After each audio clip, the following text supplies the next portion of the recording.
بسم اللہ الرحمن الرحیم۔ دوستو، اگر امام چوتھی رکعت میں بیٹھنا بھول گیا، چوتھی رکعت میں اس کو بیٹھنا تھا، قعدہ اخیرہ تھا، اور قعدہ اخیرہ فرض ہے، لیکن امام چوتھی رکعت میں نہیں بیٹھا، پانچویں رکعت کے لیے کھڑا ہو گیا، تو دوستو اب اس صورت میں امام کو پانچویں رکعت کا سجدہ کرنے سے پہلے اگر یاد آ گیا یا مقتدیوں نے یاد دلا دیا تو فوراً یہ امام وہیں کا وہیں بیٹھ جائے اور التحیات پڑھے، سجدہ سہو کرے، پھر اس کے بعد التحیات پڑھے، پھر درود شریف پڑھے، پھر اس کے بعد دعا پڑھے اور سلام پھیر دے، اس کی نماز مکمل ہو گئی۔ ایک مسئلہ تو یہ ہے دوستو۔ دوسرا مسئلہ یہ سمجھیں کہ امام چوتھی رکعت میں بیٹھنا بھول گیا اور پانچویں رکعت کے لیے کھڑا ہو گیا، اور پانچویں رکعت میں اس کو یاد نہیں آیا اور یہ پانچویں رکعت کے سجدے میں چلا گیا، اور سجدے میں جاتے ہی اسے یاد آ گیا کہ بھئی یہ تو پانچویں رکعت ہے، تو دوستو اب اس کا کچھ نہیں ہو سکتا۔ اب اس امام کو چاہیے کہ اس پانچویں رکعت کے ساتھ ایک رکعت اور ملا لے اور 6 رکعت مکمل کرے، چھٹی رکعت میں التحیات پڑھے، سجدہ سہو کرے، پھر اس کے بعد التحیات پڑھے، پھر درود شریف پڑھے،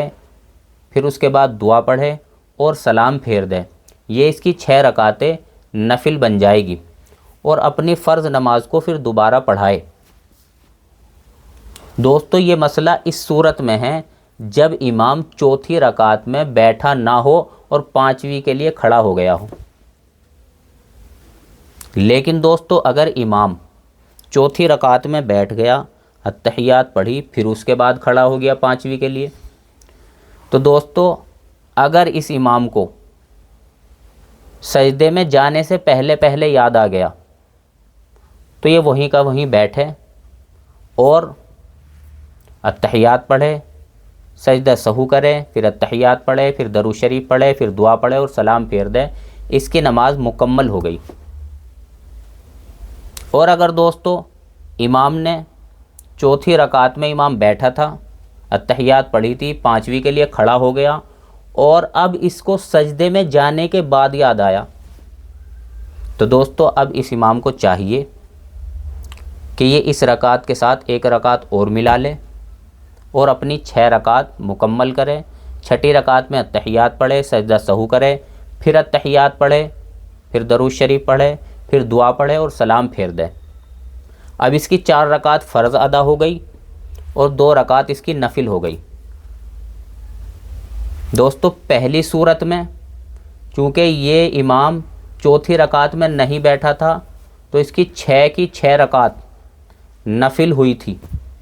لیکن اس صورت میں یہ چوتھی رکعت میں بیٹھا ہے تو اس کی 6 رکعت میں سے 4 رکعت فرض ہو گئی اور 2 رکعت نفل ہو گئی۔ تو دوستو یہ مسئلہ اس صورت کا ہے جب امام چوتھی رکعت میں بیٹھا ہو یا بیٹھنا بھول گیا ہو۔ اور دوستو اسی کے ساتھ آپ یہ بات بھی سمجھیں کہ اگر امام دوسری رکعت میں نہیں بیٹھا اور کھڑا ہو گیا تو دوستو کوئی دقت نہیں ہے، قعدہ اولی واجب ہے، آخر میں سجدہ سہو کر لے گا، نماز مکمل ہو جائے گی۔ تو دوستو میں نے آپ کو قعدہ اولی اور قعدہ اخیرہ میں بیٹھنا بھول گیا یا بیٹھ کر کھڑا ہو گیا، یہ مسئلہ آپ کے سامنے واضح کر دیا۔ اللہ تعالیٰ صحیح سمجھ کی توفیق نصیب فرمائے۔ وآخر دعوانا ان الحمد للہ رب العالمین۔